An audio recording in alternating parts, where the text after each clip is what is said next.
Baik, Assalamualaikum warahmatullahi wabarakatuh.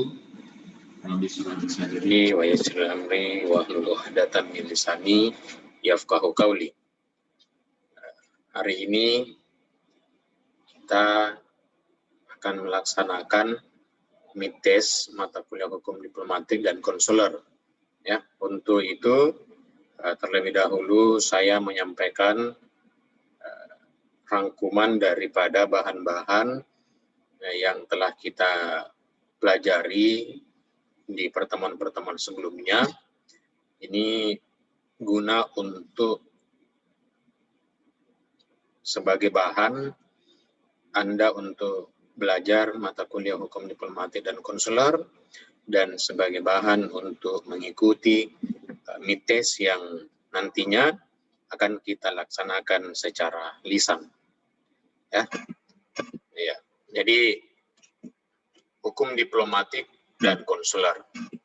Ya, ini pengertian hukum diplomatik. Ya, nah, banyak pakar yang memberikan definisi tentang pengertian hukum diplomatik itu sendiri. Ya. Menurut Jane Osmansyk, hukum diplomatik adalah seperangkat aturan tentang fungsi dan kedudukan petugas diplomatik beserta organisasi yang tergabung di dalamnya. Ya. Menurut Syahmin, hukum diplomatik adalah seperangkat aturan tentang hak istimewa dan kekebalan seorang pejabat diplomatik. Ya. Kemudian apa bedanya diplomatik dan diplomasi? Ya. Jadi diplomatik itu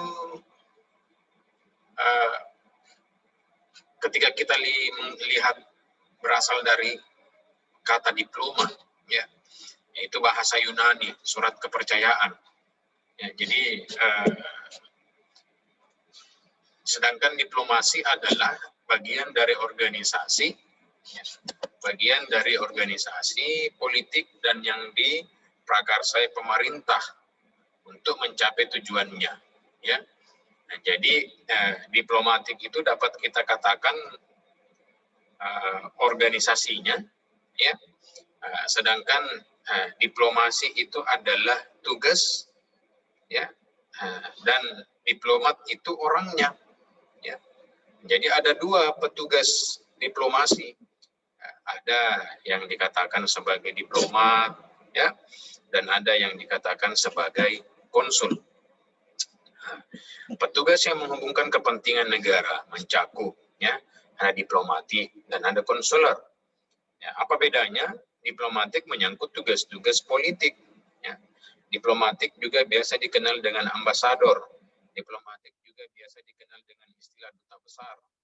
Ya, itu sama, ya. Nah, sedangkan konsuler menyangkut masalah-masalah di luar daripada masalah politik. Nah, jadi itu perbedaannya antara diplomatik dan konsuler. Perbedaan secara umum. Ya, nanti kita lihat apa perbedaan secara jauh lagi tentang diplomatik dan konsuler tersebut. Ya. Hukum diplomatik adalah ketentuan hukum internasional yang mengatur hubungan diplomatik antar negara yang dilakukan atas dasar permufakatan bersama. Ya. Dan ketentuan atau prinsip tersebut dituangkan di dalam instrumen hukum sebagai hasil dari kodifikasi hukum kebiasaan internasional dan pengembangan hubungan internasional. Ya, itu definisi tentang hukum diplomatik. Ya, apa unsur-unsurnya dari pengertian hukum diplomatik ini? Yang pertama, mengatur hubungan diplomatik antara negara yang dilakukan atas dasar permufakatan bersama. Ya. Apa artinya permufakatan bersama? Artinya haruslah ada kesepakatan, ya. Haruslah ada perjanjian, haruslah dibuat suatu kesepahaman, haruslah dibuat suatu kesepakatan antara negara pengirim dan negara penerima, ya. Yang dikatakan permufakatan bersama. ya antara negara pengirim dan negara penerima. Nah, permufakatan bersama ini dituangkan dalam instrumen hukum. Yang mana itu instrumen hukumnya? Instrumen hukumnya tidak lain adalah perjanjian pembentukan perwakilan diplomatik, ya, atau perjanjian pembentukan perwakilan konsuler. Ya. Sebagai hasil dari kodifikasi hukum kebiasaan internasional. Kenapa dikatakan kodifikasi hukum kebiasaan internasional? Karena kita ketahui bersama, dulunya diplomatik itu dikenal sebagai surat kepercayaan, ya. Secara sejarah, secara singkat sejarahnya, surat kepercayaan, ya, yang diberikan oleh orang per orang untuk mewakili kepentingan negara dengan negara lain. Ya, jadi dengan munculnya seperti ini, ya, dari kebiasaan-kebiasaan internasional, kebiasaan-kebiasaan internasional inilah yang menjadi suatu sumber hukum internasional, ya, dianggap baik dan memiliki dampak yang positif bagi negara, sehingga berkembang sampai saat ini dikenal dengan istilah diplomatik. Ya. Dasar hukum berlakunya hukum diplomatik. Ya. Ada Konvensi Wina 1961 tentang diplomatik. Ya. Konvensi Wina 1961 inilah yang merupakan substansi hukum, ya. Inilah yang merupakan dasar hukum kita di dalam mempelajari hukum diplomatik, ya. Nah, kemudian di Indonesia diatur dalam Undang-Undang Nomor 37 Tahun 1999 tentang hubungan luar negeri.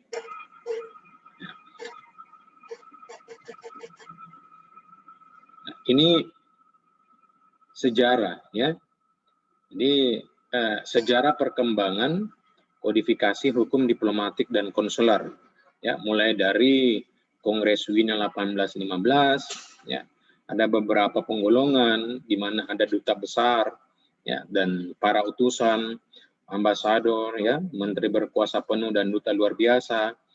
Kemudian ada yang dikenal sebagai kuasa usaha, ya. Kemudian ini secara singkat, ya, sejarah perkembangan hukum diplomatik dan konsuler. Kemudian ada Kongres X La Civil 1818, ya. Penambahan golongan menjadi minister Resoiden adalah Konvensi Wina 1961. Ya, golongan ini tidak dimasukkan lagi. Nah, kemudian ada lagi Liga Bangsa-Bangsa, Konvensi Den Haag hingga Konvensi Havana. Ya, ini Anda bisa baca lebih jauh lagi, ya.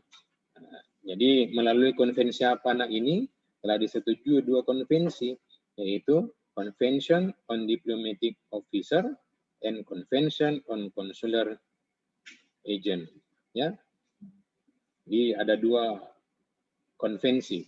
Ya, saudara perlu mengetahui apa perbedaan konvensi dan apa perbedaan konferensi, ya. Jadi kalau konferensi itu adalah suatu pertemuan, ya, suatu yang dilakukan, ya, suatu pertemuan yang dilakukan oleh beberapa orang untuk membahas suatu hal. Itu kalau konferensi. Sedangkan konvensi hasil daripada pertemuan tersebut yang telah disepakati bersama oleh sejumlah orang yang menghadiri konferensi tersebut. Oke. Kemudian ini ada di PBB, ya. Nah, ini yang tadi Konvensi Wina 1961.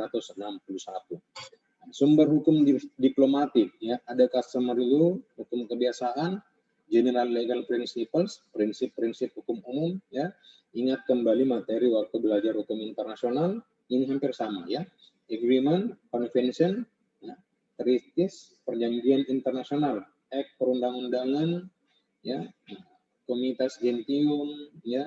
Protokol, other source, doctrine, and jurisdiction. Ya, jadi ini adalah semua sumber hukum diplomatik.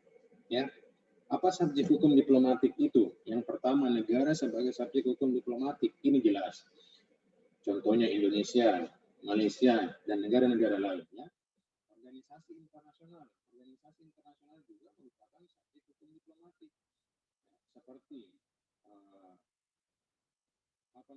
organisasi buruh, ya, organisasi buruh internasional, ya, organisasi kesehatan dunia, ya, ini semua termasuk dalam organisasi internasional. Individu dalam hukum internasional dan diplomatik, ya. Ada juga individu sebagai organ negara, dan ada juga diplomat sebagai organ urusan internasional.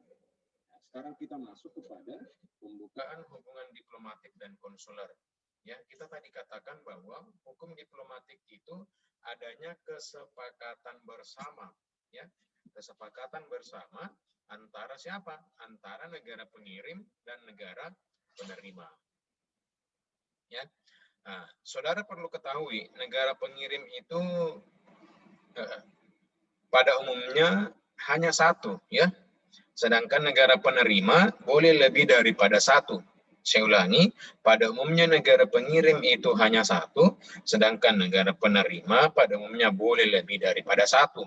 Itu diatur dalam Konvensi Wina 1961 tentang akreditasi rangkap. Ya, oke. Bagaimana prosesnya? Yang pertama, negara pengirimnya membuka hubungan dan perwakilan diplomatik atas dasar kesepakatan bersama. Nanti baca pasal 2 Konvensi Wina 1961. Ya, setelah hubungan diplomatik ini terbentuk, dengan sendirinya dapat membuka hubungan konsuler.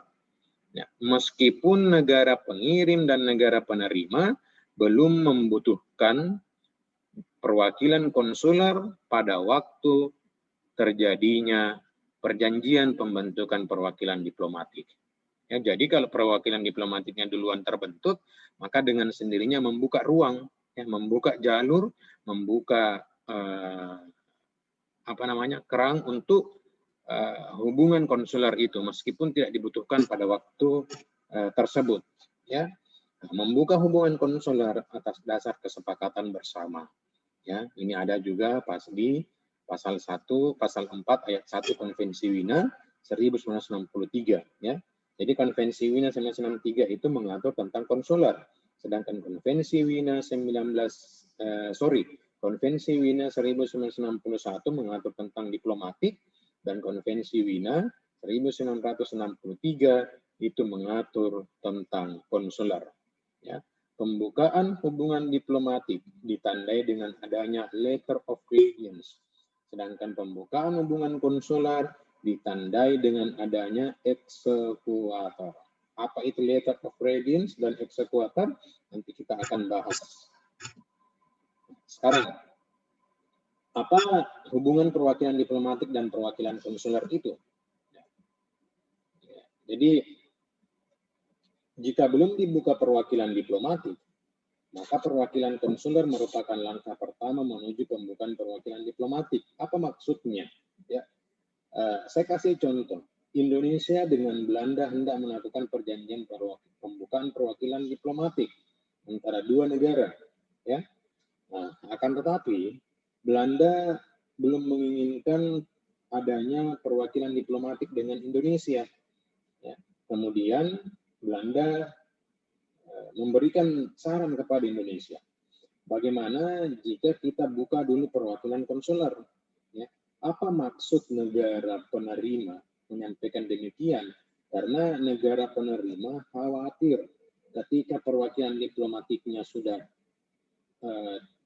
terbentuk, ya, terjadi nanti di belakang-belakangnya terjadi suatu masalah, ya, karena antara Indonesia dengan Belanda misalnya belum pernah melakukan perjanjian internasional antara dua negara. Ya, yang sebagaimana kita ketahui juga bersama bahwa diplomatik kan menyangkut masalah politik. Ya. Jadi untuk mengantisipasi hal yang demikian, maka perlu dibentuk perwakilan konsuler lebih dari awal, ya, untuk mengetahui sejauh mana itikat baik, ya, sejauh mana kepercayaan antara negara pengirim dan negara penerima, ya, sejauh mana dia melakukan hak dan kewajibannya, ya, di dalam perjanjian internasional tersebut. Yang kedua, perwakilan konsuler tidak memiliki fungsi politik. Ini jelas, ya. Perwakilan konsuler berada di bawah naungan perwakilan diplomatik. Ini juga jelas. kekebalan dan keistimewaan dalam perwakilan konsuler sedikit berkurang dibandingkan dengan perwakilan diplomatik. Nanti kita jelaskan lebih jauh. Jika hubungan diplomatik putus, hal ini tidak perlu mengakibatkan putusnya hubungan konsuler. Ya, pembukaan hubungan diplomatik dengan sendirinya memungkinkan pembukaan hubungan konsuler. Perwakilan diplomatik dapat melakukan tugas-tugas konsuler. Sebaliknya, jika tidak ada perwakilan diplomatik, maka konsul tanpa merubah status konsulernya dan seizin negara setempat dapat melakukan tugas-tugas diplomatik tanpa menuntut hak-hak kekebalan dan keistimewaan diplomatik. Apa maksud dari poin ke-7? Ya, anggaplah tadi Indonesia dengan Belanda sudah melakukan perjanjian hubungan konsuler. Ya, akan tetapi pada waktu tertentu Indonesia dengan Belanda hendak melakukan perjanjian di bidang politik. Nah, sementara yang ada baru perwakilan konsulernya. Ya, jadi perwakilan konsuler ini, konsul yang ada di Belanda dan yang ada di Indonesia dapat bertindak sebagai pejabat diplomatik sementara, ya, tanpa mengubah status konsulernya. Nah, dengan catatan haruslah seizin oleh negara Indonesia dan negara Belanda, ya, seizin negara setempat. Nah, ketika konsul Indonesia dan konsul Belanda tadi ini berkedudukan atau menjabat sebagai diplomat sementara, maka konsul ini tidak boleh meminta kekebalan sebagaimana kekebalan pejabat diplomatik. Mengapa? Karena kita tadi katakan bahwa konsul ini hanya sebagai diplomatik sementara, ya, atau hanya sebagai pejabat diplomat sementara, ya. Jadi kekebalan yang diberikan tetap sebagai kekebalan perwakilan konsuler, bukan kekebalan sebagai perwakilan diplomatik. Ya, itu maksudnya. Ya. Kemudian, bagaimana proses pengangkatan kepala misi, ya, atau diplomat, atau ambasador, ya, atau duta besar itu? Ya, ya. Jadi ini ada prosesnya. Ya, yang pertama negara pengirim mengangkat kepala misi, ya, pasal 2 Konvensi Wina 61. Kemudian ada juga yang dikenal sebagai akreditasi rangkap. Ya, apa itu akreditasi rangkap? Akreditasi rangkap itu bahwa orang calon diplomat yang akan dikirim ke negara penerima ini boleh ditugaskan untuk lebih dari satu negara penerima. Ya, itu yang dikatakan akreditasi rangkap. Selama semua calon-calon negara penerima ini setuju dengan yang bersangkutan, setuju dengan calon diplomat yang akan ditugaskan oleh negara tersebut. Ya. Setelah itu, dikirimkanlah dokumen dalam bentuk kurikulum vitae-nya. Ya, calon diplomat ini atau perwakilan diplomatik ini, ya, kepada Menteri Luar Negeri, ya. Menteri Luar Negeri mengusulkan ke Presiden, ya. Menteri Luar Negeri mengusulkan ke Presiden bahwa yang memiliki syarat, yang memenuhi persyaratan untuk sebagai pejabat diplomat atau perwakilan pejabat diplomatik itu adalah si A misalnya, ya. Kemudian disampaikan ke Presiden, ya. Presiden setuju. Menteri Luar Negeri lagi atau misi khusus lainnya yang ditugaskan oleh Presiden menyampaikan kepada negara penerima. Negara penerima ini menerima kurikulum vitae-nya, ya, calon perwakilan diplomatik dari negara pengirim. Negara penerima melakukan cross-check. Negara penerima melakukan pengecekan terhadap semua berkas-berkas yang dikirimkan oleh negara pengirim bersangkut paut tentang yang bersangkutan. Ya, negara penerima mencari tahu betulkah semua kurikulum vitae yang dikirimkan oleh negara pengirim sesuai dengan yang sebenarnya yang terjadi. Ya, jangan sampai ada hal-hal yang disembunyikan oleh negara pengirim, ya, bersangkut paut tentang pihak-pihak yang akan menjadi perwakilan diplomat, ya, perwakilan diplomatik atau seorang diplomat itu. Jadi negara penerima melakukan cross-check, ya, mengecek semua berkas-berkas yang ada. Setelah itu, jika negara penerima menyetujuinya, ya, pasal 4 ayat 1 Konvensi Wina 61, maka dikeluarkanlah letter of credence, pernyataan kesepahaman. Ya, sebentar kita jelaskan apa itu letter of credence. Setelah letter of credence keluar dari negara penerima, maka letter of credence ini diberitahukanlah kepada negara pengirim. Ya, diberitahukanlah kepada negara pengirim bahwa calon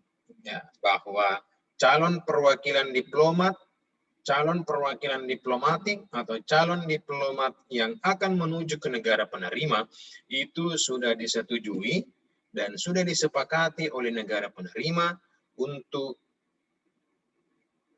terbukanya ya, atau untuk dibuatkannya yang namanya perjanjian pembentukan perwakilan diplomatik. Ya. Kemudian muncul pertanyaan, apakah negara penerima boleh melakukan penolakan? Ya, nah, jawabannya boleh. Negara penerima juga boleh melakukan penolakan. Ya, jangan sampai negara penerima mendapatkan suatu informasi, ya, mendapatkan suatu bukti-bukti yang kuat yang menyatakan bahwa ternyata ya calon perwakilan diplomatik atau calon diplomat yang dikirimkan dari negara pengirim itu ternyata ada cacat hukumnya, ya. Ternyata ada sesuatu hal yang tidak terangkum di dalam kurikulum vitae-nya dan menjadi catatan penting dan catatan khusus bagi negara penerima. Maka negara penerima boleh melakukan penolakan, ya. Menurut aturannya, menurut pasal 4 ayat 2 Konvensi Wina 1961 bahwa negara penerima dapat juga menolak untuk memberikan letter of credence tanpa harus memberikan alasan. Artinya, negara penerima boleh menolak perwakilan diplomatik yang dikirim dari negara pengirim, ya, tanpa perlu memberikan alasan mengapa dia melakukan penolakan. Ya. Dan negara pengirim juga tidak boleh memaksa. Negara pengirim juga tidak boleh mencari tahu, ya, terus-menerus. Mengapa negara penerima melakukan penolakan tersebut. Ini penjelasan tentang letter of credence. Adalah surat khusus yang biasanya hanya dikirim antara kepala negara dari berbagai negara. Tujuan utamanya adalah untuk memberikan akreditasi diplomatik ke salah satu agen negara. Dalam istilah sederhana, ini bisa berarti membuat seorang duta resmi antara dua negara. Yang terpenting bahwa isi surat itu hanya efektif saat negara penerima menerima tawaran kepercayaan. Nah, itu yang dikatakan ya, surat kepercayaan ya. Sekarang bagaimana tugas, hak dan kewajiban dari duta besar? Ya, tugas duta besar boleh juga dilihat pasal 3 Konvensi Wina 61 ya, representing, negosiasi, reporting, protecting dan promosi ya. Apa representing itu? Representing itu mewakili kepentingan negara di negara lain, ya. Jadi kehadiran perwakilan konsuler, kehadiran perwakilan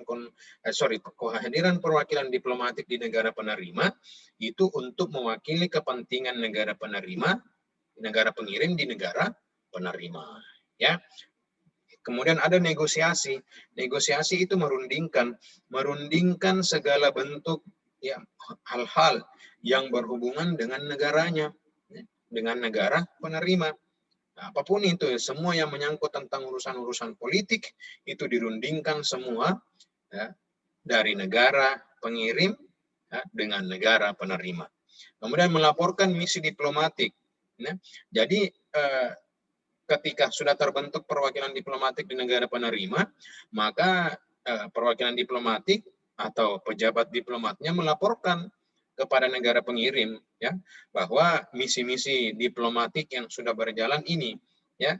Nah, begitu pula dengan negara penerima, dia juga menyampaikan, membuat laporan ya bahwa ini misi-misi diplomatik yang telah saya laksanakan dan ini misi-misi diplomatik yang akan saya laksanakan ke depannya ya. Nah, kemudian melindungi ya, melindungi warga negara ya yang berasal dari warga negaranya, melindungi warga negara yang sama dari pejabat diplomatik yang berasal atau sama dengan warga negaranya.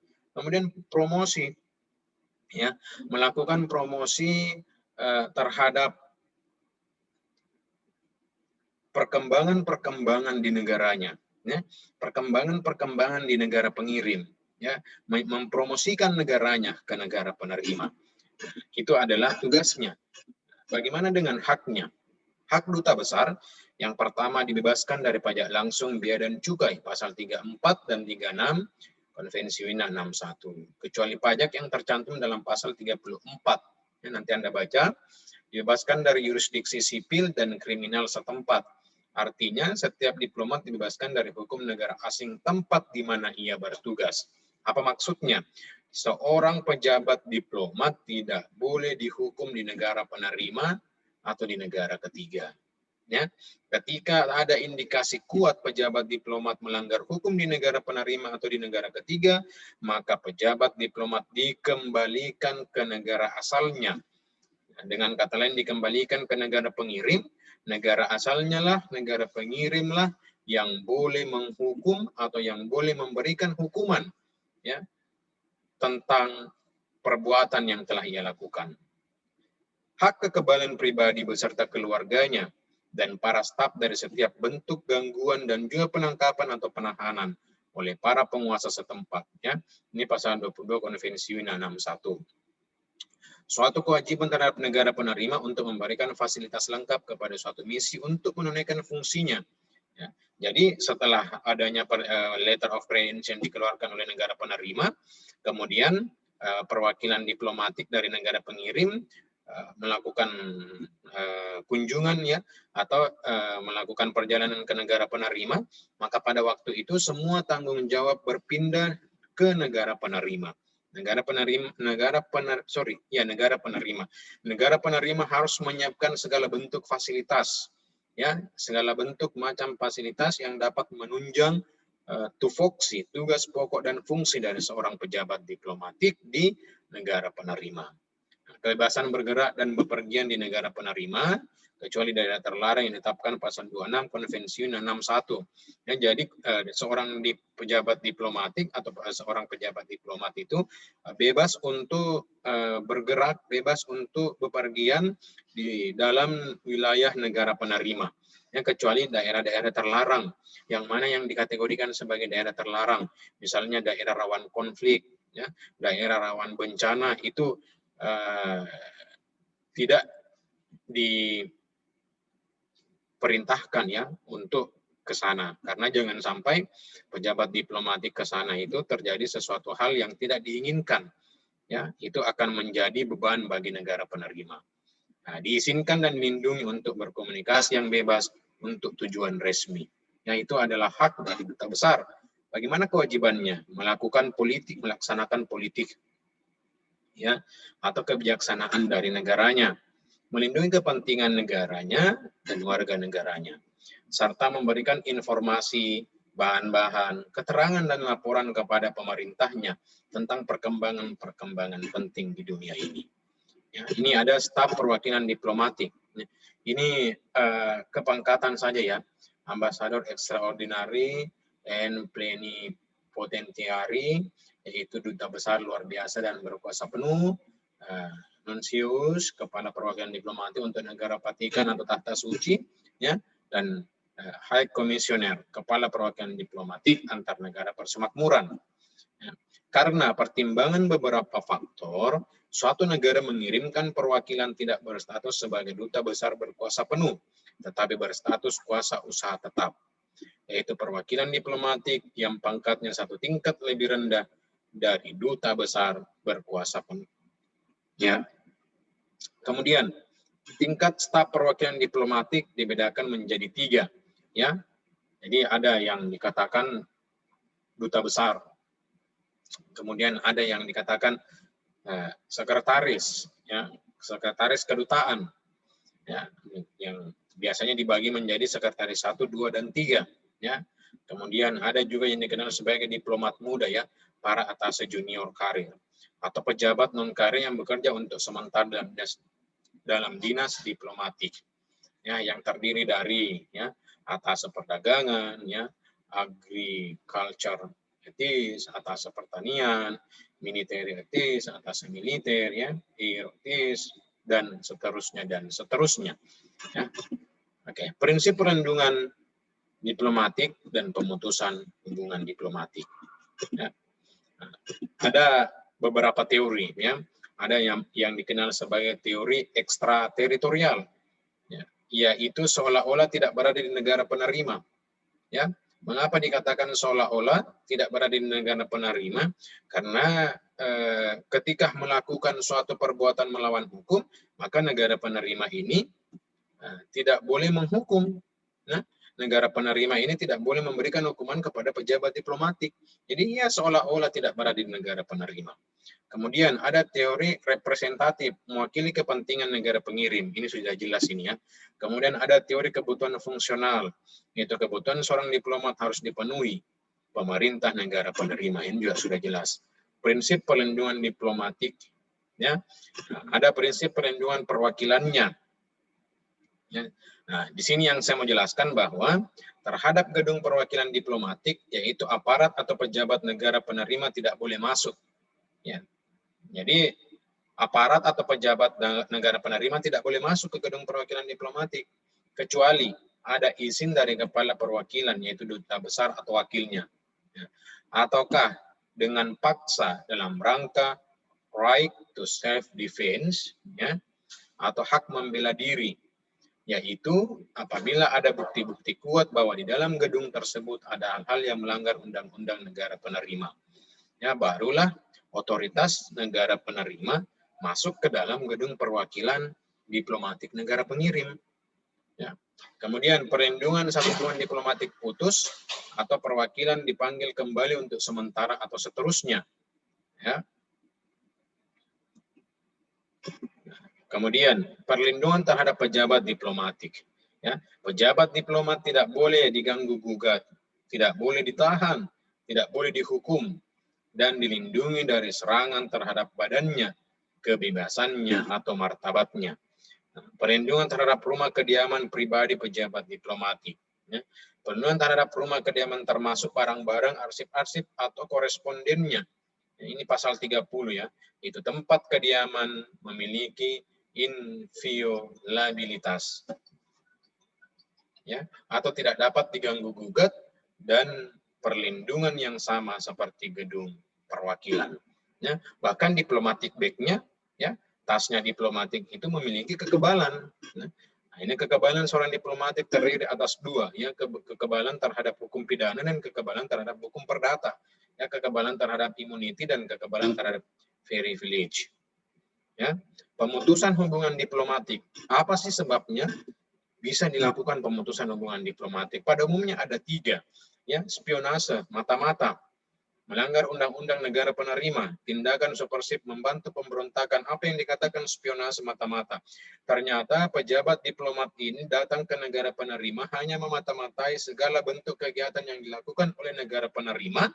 Dalam kategori kegiatan tersebut adalah kegiatan yang bersifat rahasia. Ya. Nah, ini spionase melakukan mata-mata. Kemudian melanggar undang-undang negara penerima. Ya.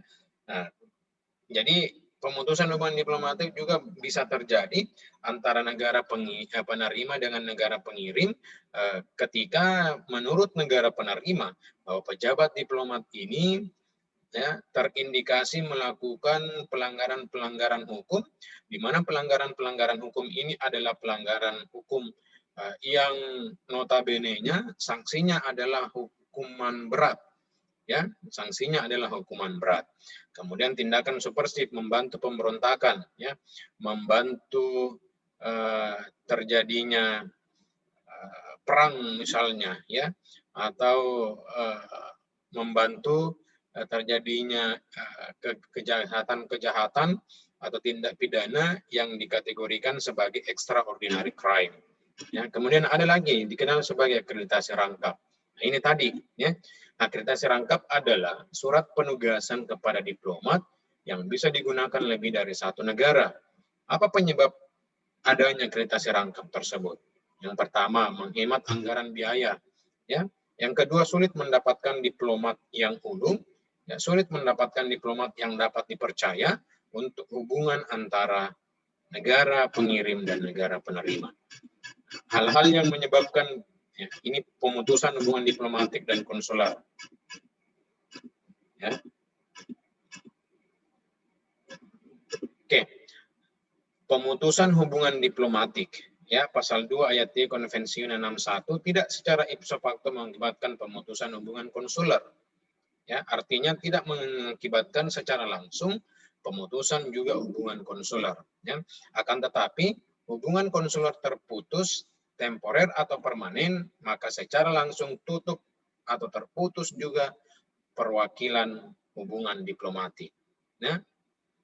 Kemudian pemutusan hubungan diplomatiknya, kalau perwakilan konsulernya ditutup, ya, maka ada kewajiban negara pengirim dan ada kewajiban negara penerima. Nah, kewajiban negara pengirim ini atas persetujuan negara penerima dapat mempercayakan kepada negara ketiga, ya, terhadap pengawasan terhadap gedung perwakilannya, ya, perlindungan terhadap kepentingan negara pengirim dan warga negaranya. Apa kewajiban negara penerima? Jika kedua negara dalam keadaan perang pun, negara penerima tetap punya kewajiban untuk melindungi dan menghormati satu gedung perwakilan beserta arsip dan harta miliknya. Ya. Kemudian anggota perwakilan konsuler. Ya. Nah, kemudian hubungan konsuler terputus jika di negara penerima tidak ada perwakilan diplomatik, tetapi ada perwakilan konsuler di wilayah konsuler lainnya. Nah, maka perwakilan konsuler di wilayah konsuler lainnya dapat dengan persetujuan negara penerima dapat mengawasi perwakilan konsuler yang ditutup terhadap gedung perwakilan konsuler beserta arsip dan harta miliknya serta pelaksanaan tugas konsuler di wilayah konsuler yang bersangkutan. Ya. Apa maksudnya? Ya.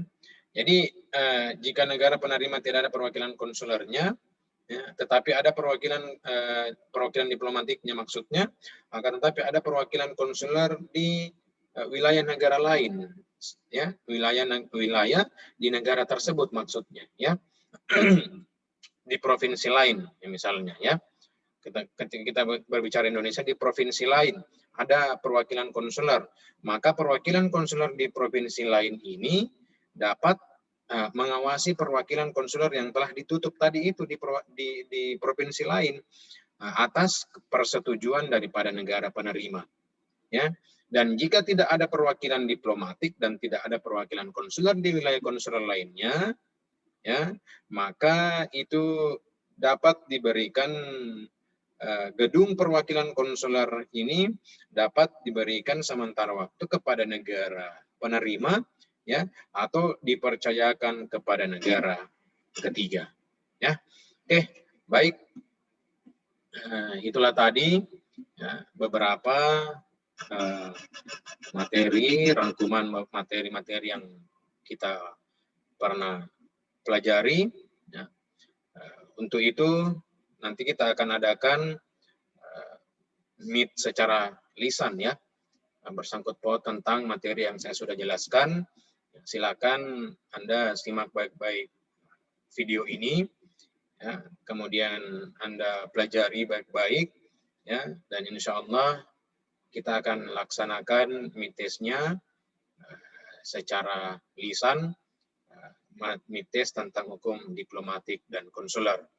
Demikian, ya, terima kasih atas atensinya, selamat belajar, ya, dan saya berharap bahwa semua mahasiswa nantinya dapat menjawab pertanyaan sesuai dengan bagaimana Anda dalam menganalisa materi-materi yang saya sudah jelaskan.